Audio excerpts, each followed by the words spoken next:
نامزد به کرسی کاتب دولتی یا خود وزیر کارهای خارجی ایالات متحده آمریکا مایک پامپئو با هدف رفع نگرانی‌ها در مسئله خروج آمریکا از سازش هسته‌ای با ایران گفت او با کشورهای همپیمان برای تحکیم و ترمیم این سازش تلاش خواهد ورزید.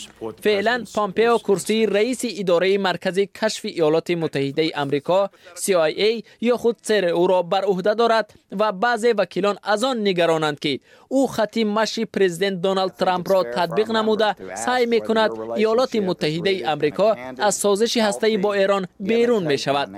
12 اپریل اثنای ارزیابی نامزدی پامپئو در کمیته روابط خارجی کنگره او گفت تلاش‌هایش از همان جای شروع می شود که کاتب دولتی پیشتر رکس تیلرسن رسانیده بود. پامپئو میگوید در همکاری با متفقان اروپایی برای تحکیم و بهبود سازش سال 2015 کوشش میکند و اگر هیچ نتیجه به دست نآمد به پرزیدنت کشور مشورت میدهد که برای سازش بهتر دست به عمل زند. ماه آینده پرزیدنت ترامپ باید منع موقتی تحریم ایران را تمدید کند. قبلا او گفته بود که از این به بعد او تا زمان ترمیم سازش از تمدید منع تحریم ها خودداری میکند.